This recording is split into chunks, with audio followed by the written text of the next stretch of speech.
سلام به برابچه گل چنل رایسیم. امیدوارم هر جا که این ویدیو رو میبینید حال خوب و دل خوشی داشته باشید.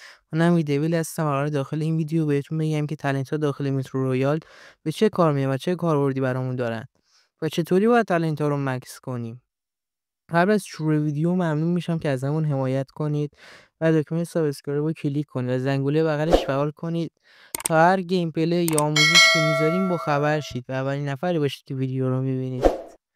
بی‌معطلی سراغ ویدیو. اولین تالنت فوکوس هستش که به ما 16% سرعت اسپید اسکوپ میده، یعنی اینکه ما وقتی میخوایم اسکوپ رو باز کنیم 16% سرعت بیشتری داریم، میتونیم با سرعت بیشتری اسکوپمون رو باز کنیم. تالنت بعدی اینکام برنز هستش که سنگینی و بارای شما رو به 32% کاهش میده و سرعتتون رو بیشتر میکنه و اجازه میده که موومنت و سرعت بیشتری داشته باشید و اون سنگینی به چش نیاد. این تالنت راکسک هستش که ظرفیت کوله پشتی شما رو بیشتر میکنه و میتونید وسیله بیشتری داخل اون جا بدید و ظرفیت کوله پشتیتون رو 80 تا بالا میبره. این تالنت استیبل هستش که در حالت شلیک با هیپفایر لگد گانتون رو تا 16% کاهش میده و بهتر میتونید باش هدف بگیرید. یه جورایی میشه گفتش تیراتون پخش نمیشه دیگه. این خیلی خوبه.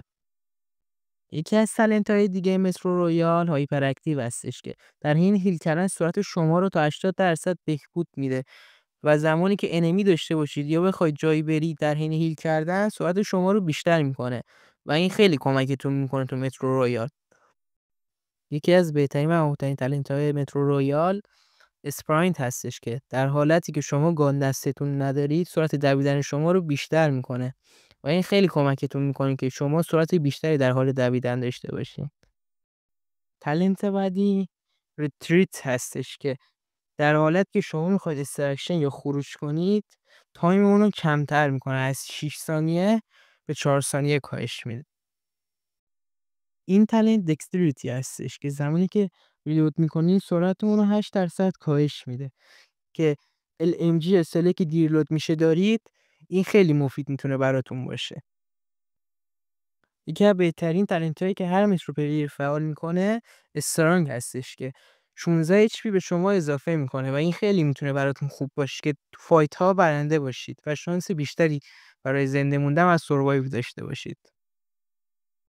تالنت بعدی رنرجایز هستش که یک انمی رو شما ناک میکنید 32% به انرژی شما بازیابی میکنه و اگر اون انمی آرمور استیل یا کبرا تنش باشه اون رو به 50% افزایش میده. مثل میمونه که شما نوشابه یا قرص وسط فایت خوردید و میتونه بهتون خیلی کمک کنه.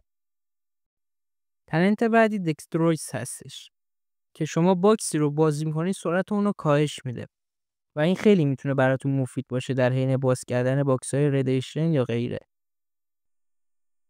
تالنت بعدی پروتکشن هستش که 16% گلوله های انمی رو نادیده میگیره و به طوری سیف میده. این میتونه خیلی براتون تاثیرگذار باشه که سیف بمونید و انمی رو بزنید. این تالنت 12 تا دمیج به گان SMG و شاتگان شما اضافه میکنه و انمی ها رو میتونید راحت‌تر کیل کنید و کمکی کوچیکی به شما میکنه.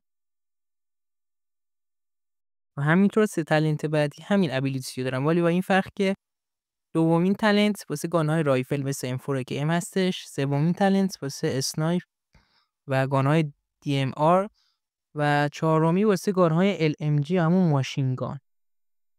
الان سوال میشه که چطوری تالنت ها رو مکس کنیم که اثرشون بیشتر بشه و توی بازی کمکمون کنن. برای مکس کردن تالنت ها نیاز به تالنت پوینت داریم که میشه از دو روش گرفت. اولین روش بالا بردن لول مترو رویالتون هست که مکس کردن اون 30 هست. و دومین روش گرفتن تالنت پوینت از طریق یکی از کانتکت ها میشه گرفت که اسمش وارا هست و باید یک سری وسیله بهش بدید تا لول آپ بشه بهتون تالنت پوینت بده.